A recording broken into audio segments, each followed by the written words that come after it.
Woo! Woo! Ladies and gentlemen, don't want to ruin the fight, but Clay Guida comes out there bouncing around doing like some tribal dancing shit. Seriously, he's just all over it, bouncing around, jumping around. It was a tremendous fight. Clay Guida, I mean, dominated. He was doing like some dancing and shit. Like he was all over the place, man. It's a good start to a good night of fights, man. You don't want it to start out being real slow and sluggish, and then all the fights suck. But nah, man, Clay Guida, like I said, was gonna take the fight. It's a good fight, and like I always say, there will be a link below. Not exactly as I upload this video, but there will be a link to the fights so you can watch it. Go to MMAlinker.com or MMAcore.com, and I'll have the links in the links below so you guys can watch the fights too. But woo, Clay Guida! I just want to say it was a hell of a ground war fight between Nate Diaz and that Asian dude. What is it? Kim or something. Hung Kim or something. I know I'm gonna mess his name up because he's Asian, and I have a hard time pronouncing Asians and their names. But it was a hell of a ground war. If you're not a ground war type fan, you're not gonna enjoy this fight. It was a hell of a ground war. They had transitioning, stand up. It was all over the place. It was mostly a Brazilian Jiu-Jitsu fight, basically. But what I would say is, Nate Diaz put on a hell of a show. That other dude put on a hell of a show. But it still, to my eyes, was not 3 rounds to 0. That's stupid. You gotta get, I think they should get judges that are actual fans who actually know how to judge better than, no, this dude whooped your ass 3 rounds to nothing. No, it should have been 3 rounds, or it should have been 2 rounds to 1. That's what it should have been. But like I'm still telling you guys, you're going to have Frankie Edgar whooping ass tonight. If Frankie Edgar can do what he did to BJ Penn, and that's never been done to BJ Penn before, you have Frankie Edgar going to be a dominating champion for a long time, guys. But I'm going to go back and continuously watch the rest of the UFC. I'll talk to you guys when the fights are over. I want to know why Thiago Silva, when he's fighting Brandon Vera, why has Brandon Vera been, he started as a heavyweight, he was very dominating fighter, he was kicking people's asses, he even beat Frank Mir at one time. He has very high level wrestling, very high level Muay Thai, but he doesn't necessarily always show his skills.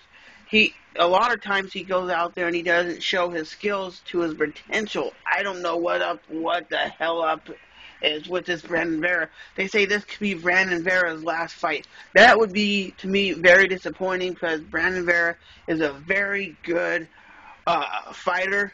He always puts it out on the line, but sometimes he doesn't show his fucking potential. And I don't know why he doesn't show his potential, but I'm going for Brandon Vera versus Thiago Silva. It's going to be a hell of a war. Thiago Silva is a very good heavy-handed striker, but you guys, I gotta go with my gut instinct and say Brandon Vera for the win. With that said, that's the last fight I care about besides the Frankie Edgar fight. So I'll talk to you guys after the Frankie Edgar fight. Hey guys, all I can tell you on the Brandon Vera fight, Brandon Vera got humiliated. He got actually what Joe Rogan was calling, he got bitch slapped. He was just getting like smacked like that across the face. That's kind of embarrassing to get that beat up. I don't know, like I said before, I really don't know why he has so much potential as a fighter. He has, he was doing really tremendous when he was doing his Muay Thai. He was very good. He was landing some knees and elbows, but when he got on the ground, he just got dominated. But he did get slapped. He was getting open hand palm slapped, and he broke his nose. Actually, you can see in the fight, his nose, you know how it goes straight? His nose right up here was crooked. You could tell it was broke. He was so embarrassed. He covered his face. That fight kind of sucked because it was basically a one-sided match. Even though when he was standing up, he was doing okay. But I never understood why that dude has so much potential, but he doesn't show it. It's like when he fights guys who are stronger than him, he gets overpowered and gets like his ass kicked. But when there's a guy that's not as strong as him and not as powerful, he dominates him. Like he beat Frank Mir, which Frank Mir is 245, but he couldn't beat someone at 205. Doesn't make sense.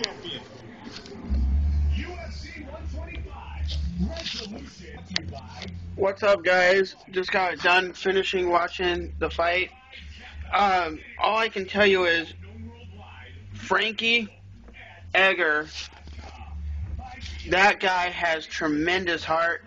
He fought through some determinations, but you got to look at it this way. It came down to a bullcrap judges again. The judges in MMA don't know what they're talking about. Seriously, like, this fight, they say it's a 48-46. It's like, how can you give? They say it was like a 10-9 in the first round, and no, it wasn't. It was like a 10-8. Frankie Edgar got his ass handed to him in the first round, almost knocked out. They said he got knocked out like twice in that round, and he can't remember the fight. But the judges don't. I'm just saying, overall, UFC 125 was a hell of an event. It was a hell of a great card. Like I said, I'm going to post the links in the description box where you can watch the fight. But, man, I just think the judges need to step up and need to know what they're talking about. A 48-46 fight. Yeah, whatever. But anyways, I'll talk to you guys next time, next UFC event. Thanks for watching and enjoying UFC 125. It was a hell of an event. I'm telling you, Frankie Edgar versus Gray Maynard was one of the best fights I've ever seen in my life, to be honest with you guys. One of the best championship fights, and it did live up to the hype. So, with that said, thanks for watching.